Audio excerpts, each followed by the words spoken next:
ട്രംപിന്റെ അന്ത്യശാസനം തള്ളി ഇറാൻ. ഊർജ്ജ കേന്ദ്രങ്ങൾ ലക്ഷ്യമിട്ടാൽ ഹോർമുസ് കടലിടുക്ക് പൂർണ്ണമായും അടയ്ക്കുമെന്ന മുന്നറിയിപ്പുമായി ഇറാൻ റവല്യൂഷണറി ഗാർഡ് രംഗത്തെത്തി. ഭീഷണികൾ രാജ്യത്തെ ഒന്നിപ്പിക്കുമെന്ന് ഇറാൻ പ്രസിഡന്റ്. ഇറാൻ മരിച്ചെന്ന് ട്രൂത്ത് സോഷ്യലിലൂടെ ട്രംപിന്റെ പ്രഖ്യാപനം. അമേരിക്കയുടെ F-15 യുദ്ധവിമാനം തകർത്തെന്ന് ഇറാൻ അവകാശപ്പെട്ടു. അതിനിടെ യുദ്ധം അവസാനിപ്പിക്കാൻ സമാധാന ചർച്ചയുമായി തുർക്കിയ രംഗത്തെത്തി.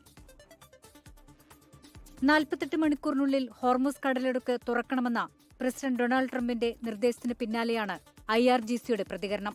ഊർജ്ജ കേന്ദ്രങ്ങൾ ലക്ഷ്യമിട്ടാൽ ഹോർമുസ് കടലിടുക്ക് പൂർണ്ണമായും അടയ്ക്കുമെന്നാണ് മുന്നറിയിപ്പ്. പിന്നാലെ ഇറാനെതിരുള്ള ഭീഷണികൾ സധൈര്യം നേരിടുമെന്ന് പ്രസിഡന്റ് മസൂദ് പെസഷ്കിയാന്റെ പ്രതികരണം പുറത്തുവന്നു. ഭീഷണികൾ രാജ്യത്തെ ഒന്നിപ്പിക്കും, ശത്രുരാജ്യങ്ങൾക്കൊഴികെ ഹോർമുസ് തുറക്കുമെന്നും എക്സിലൂടെ പെസഷ്കിയാൻ വ്യക്തമാക്കി. അതിനിടെ ഇറാൻ മരിച്ചെന്ന് ട്രൂത്ത് സോഷ്യലിലൂടെ പ്രസിഡന്റ് ഡൊണാൾഡ് ട്രംപ് പ്രഖ്യാപിച്ചു. ഇനി അമേരിക്കയുടെ ശത്രു ഡെമോക്രാറ്റിക് പാർട്ടിയാണെന്നും ട്രംപ്. ഇറാനെതിരായ യുദ്ധത്തിൽ പങ്കുചേരാൻ യൂറോപ്യൻ രാജ്യങ്ങളോട് ഇസ്രായേൽ പ്രധാനമന്ത്രി ബെഞ്ചമിൻ നെതന്യാഹു ആഹ്വാനം ചെയ്തു. ഇറാന്റെ മിസൈൽ നിർമ്മാണ കേന്ദ്രം തകർത്തെന്ന് US സെൻട്രൽ കമാൻഡ് അറിയിച്ചു.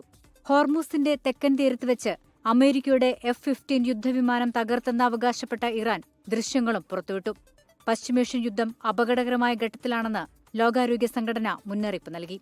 അതിനിടെ യുദ്ധം അവസാനിപ്പിക്കാൻ സമാധാന ചർച്ചയുമായി തുർക്കി രംഗത്തെത്തി. Iran, Egypt, US, European union പ്രതിനിധികളുമായി തുർക്കി ചർച്ച നടത്തി. അമേരിക്കയുടെ നിലപാട് സുപ്രധാനമെന്നും തുർക്കി. ഇറാൻ അമേരിക്ക ആണവ ചർച്ചകൾ പുനരാരംഭിക്കണമെന്ന് അന്താരാഷ്ട്ര ആണവോർജ്ജ ഏജൻസി മേധാവി റാഫേൽ ഗ്രോസി അഭിപ്രായപ്പെട്ടു. International desk 24. ലോകത്തെവിടെയായാലും ഏത് സമയത്തും 24 വാർത്തകളും ഓഗ്മെന്റഡ് റിയാലിറ്റി പാക്കേജുകളും എക്സ്പ്ലെയിനറുകളും വിശദമായി കാണാൻ ഞങ്ങളുടെ YouTube ചാനൽ നിങ്ങൾക്ക് സബ്സ്ക്രൈബ് ചെയ്യാം.